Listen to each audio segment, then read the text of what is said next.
आज देखेंगे सपोर्ट के ऊपर पूरा वीडियो। सपोर्ट सिस्टम सब माइंड में किस किस टाइप के सपोर्ट लगते हैं ना, उससे शॉर्ट नोट्स और उसके इम्पोर्टेंट एमसीक्यू क्या क्या बन सकते हैं सपोर्ट से, है ना, कंप्लीट कवर करेंगे। शुरू करते हैं।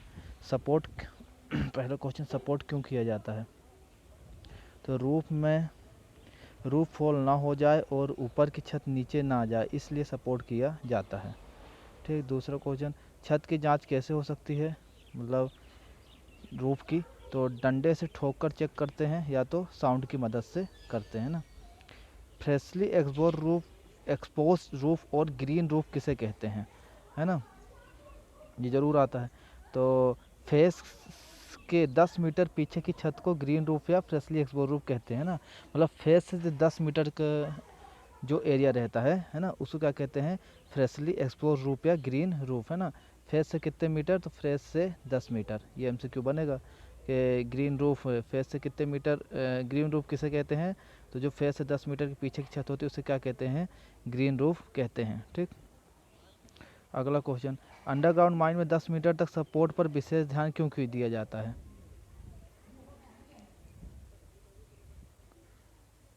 क्यों दिया जाता है? क्योंकि वह ताज़ा रहती है ना, और गिरने का खतरा ज़्यादा रहता है ना, वो फ्रेश रहती है और उसमें गिरने का खतरा ज़्यादा रहता है। रूफ फॉल की ज़्यादा घटना 10 मीटर के अंदर होती है। मतलब रूफ फॉल की ज़्यादा घटना कितने मीटर के अंदर होती है? रूफ फॉल की ज़्यादा घटना 10 मीटर के अंदर होती है। ठीक है, ये हो गया है ना, इसे 10 मीटर तक सपोर्ट करना ज़्यादा ज़रूरी होता है। फिर एक फुल फॉर्म पूछते हैं एमसीक्यू, स्कैम क्या? Strata control and monitoring plan. Full form scam का strata control and monitoring plan, लिख लें इसको। ठीक। सपोर्ट करने के लिए कौन कौन से सपोर्ट का उपयोग करते हैं? तो prop, chock, cross bar, roof bolt, arch और स्टोइंग। ठीक, ये हो गया अगला क्वेश्चन। उसके बाद सपोर्ट कितने प्रकार से करते हैं? तो एक होता है अपना परमानेंट सपोर्ट और एक अपना होता है टेम्पररी सपोर्ट। ठीक है, इसे सफारी सपोर्ट टेम्पररी हो गया है ना, और रूफ बोल्ट अपना हो गया है ना, परमानेंट हो गया। स्टील सपोर्ट कितने प्रकार के होते हैं? तो steel support girder, roof bolt, arch, roof stitching, steel props, steel chock, friction prop, hydraulic support और सील्ड सपोर्ट। ठीक। फिर सपोर्ट कितना वजन ले सकता है? अगला क्वेश्चन लिखते चले सब एमसीक्यू है। लकड़ी का खूंटा कितना वजन ले सकता है? तो 5 से 6 टन। ठीक। स्टील का खूंटा 10 से 12 टन। स्क्रू प्रॉप 12 से 15 टन। हाइड्रोलिक सपोर्ट 10, 20 और 40 टन। हाइड्रोलिक सपोर्ट 10, 20 और 40 टन। ठीक, ये हो गया है। लकड़ी का चौक कितना? 20 से 30 टन। लकड़ी का क्रॉस बार 2 टन। गार्डर 4 से 5 टन। सीमेंट में जाम किए गए रूफ बोल्ट 8 से, मतलब जो सीमेंट से रूफ बोल्ट जाम करते हैं वो 8 से 12 टन। और रेजिन कैप्सूल होता है, उससे जब जाम करते हैं तो 12 से 18 टन, है ना। स्टील आर्च 30 से 40 टन सबसे ज़्यादा। ठीक। और रूफ स्टिचिंग 10 से 12 टन। ठीक। अब एक आता है फुल फॉर्म एमसीक्यू में, एसएसआर। एसएसआर मतलब सिस्टमेटिक सपोर्ट रूल, याद कर रहेगा, सिस्टमेटिक सपोर्ट रूल। और एसएसआर ओपन कास्ट के टर्म में कभी पूछ देता है तो क्या होगा? स्लोप स्टेबिलिटी रेडार, दोनों लिख ले। ठीक है, अगर ओपन कास्ट लिख के आ गया एसएसआर का फुल फॉर्म तो स्लोप स्टेबिलिटी रेडार, और वैसे एसएसआर सिस्टमेटिक सपोर्ट रूल। अगला क्वेश्चन, सिस्टमेटिक सपोर्ट रूल कहाँ कहाँ लागू होता है? तो कहाँ कहाँ लागू होता है सिस्टमेटिक सपोर्ट रूल? डिप्लरिंग में और लॉन्ग वॉल वर्किंग में। ठीक। अगला,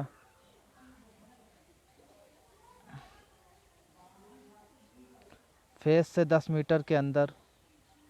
तीसरा सिस्टमेटिक सपोर्ट रूल, फेस के 0.8 मीटर तक बिना सपोर्ट के रखा जा सकता है।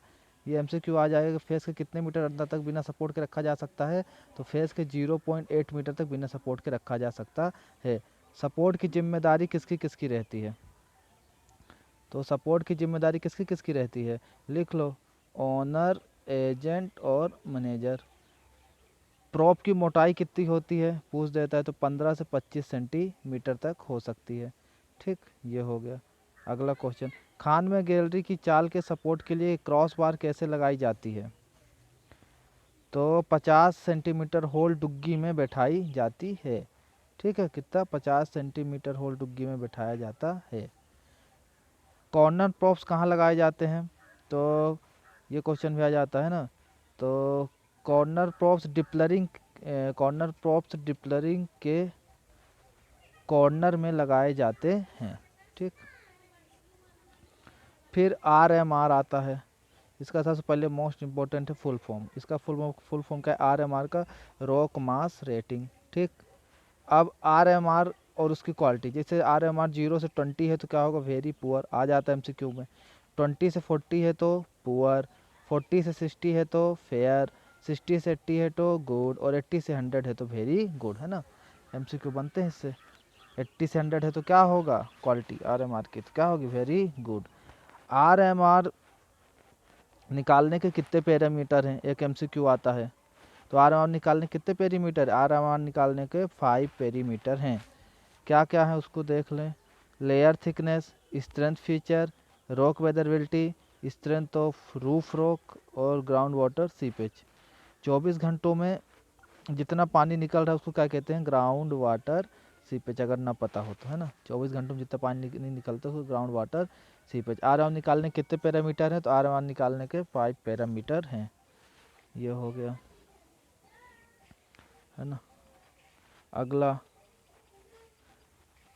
RMR की आवश्यकता क्यों होती है? तो पहला, रूफ की कंडीशन जानने के लिए। दूसरा, सपोर्ट प्लान बनाने के लिए। ख़त्म। ठीक, अब देख लेते हैं जो सबसे ज़रूरी, जिससे ज़्यादा MCQ आते हैं, रूफ बोल्ट। रूफ बोल्ट में क्या क्या होता है ना।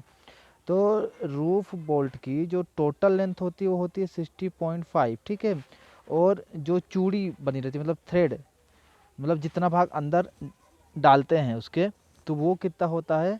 मतलब चूड़ी वाला, थ्रेड वाला हिस्सा कितना है? 1.5 मीटर, है ना। ध्यान रखिएगा, है ना। और उसमें के नीचे क्या होती है? बियरिंग प्लेट, जिसका कभी कभी साइज पूछ देता है। बियरिंग प्लेट का साइज कितना होगा? 150 mm इंटू 150 mm। ठीक है, और बियरिंग प्लेट की मोटाई कितनी होगी? 6 mm। 6-7 MCQ बन गए। नट कैसा रहेगा? जो नट नीचे लगा रहता है तो हेक्सागोनल नट रहेगा। ठीक, उसकी अपनी मोटाई कितनी रहेगी? तो 22 mm रहेगी। ठीक, यहाँ से 5-6 MCQ बन गए। जैसे अपना ये हो गया कि ये अपना रूफ है ना, और ये अपना हो गया थ्रेड वाला पार्ट, है ना। और ये नीचे यहाँ पर इसे प्लेट लगी रहती है, नट रहता है ना। तो जो ये थ्रेड वाला पार्ट, मतलब यहाँ से यहाँ तक तो 1.5 होगा, है ना। और पर इसकी टोटल लेंथ कितनी होगी? तो कितनी होगी? 16.5 होगी, है ना। और ज़्यादा से ज़्यादा कितना भाग अंदर जाता है मतलब रूफ के? तो 1.5, ये भी पूछता है ना। फिर जो ये नट लगा रहता है वो किस आकार का रहता है? हेक्सागोनल का रहता है ना।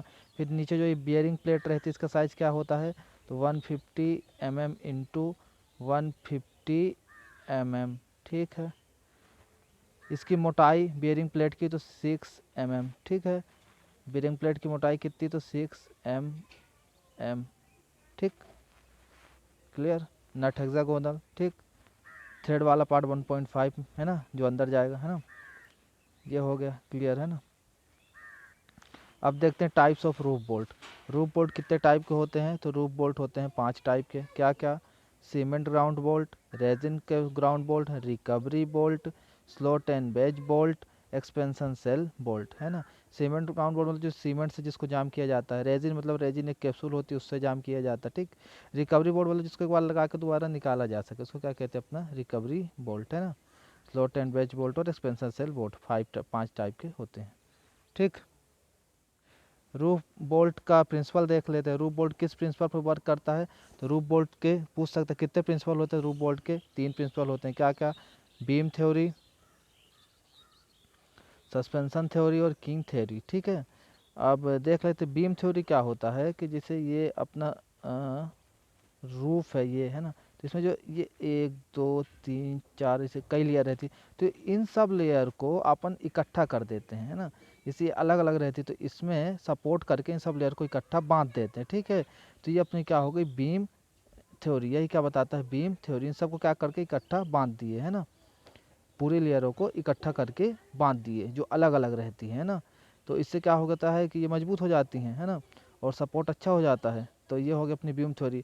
फिर कीम थ्योरी क्या होती है कि जो रॉक में फ्रैक्चर रहते हैं ऐसे ऐसे है ना, ये रॉक में फ्रैक्चर रहते हैं, तो इन सब फ्रैक्चर को क्या कर देते हैं, रूप बोल्ट करके इकट्ठा कर देते हैं। तो इससे क्या होता है कि सपोर्ट इनका जो होता है मजबूत हो जाता है, ठीक है, और गिरते नहीं है ना।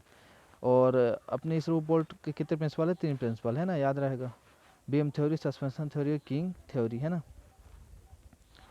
रूप बोल्ट को इफेक्टिव बनाने के लिए क्या करें, तो ब्लास्टिंग के 2 घंटे के बाद लगाना है, ठीक है। पूछे कि ब्लास्टिंग के कितने घंटे के बाद लगाना है, तो 2 घंटे के बाद सपोर्ट लगाना है ना, सपोर्ट ब्लास्टिंग के 2 घंटे के बाद।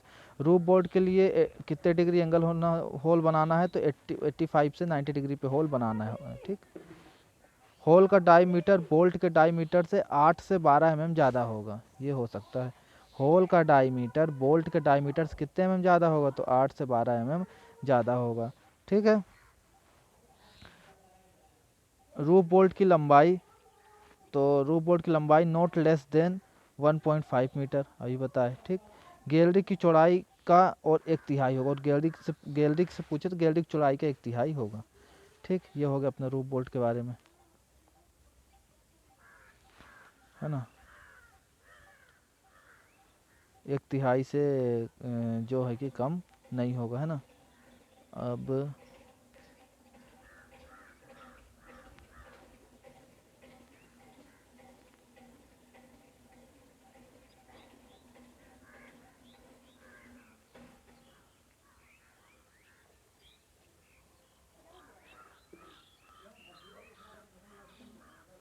आज यहीं पे इतने देखते हैं, आगे कल फिर बाद में देखते हैं।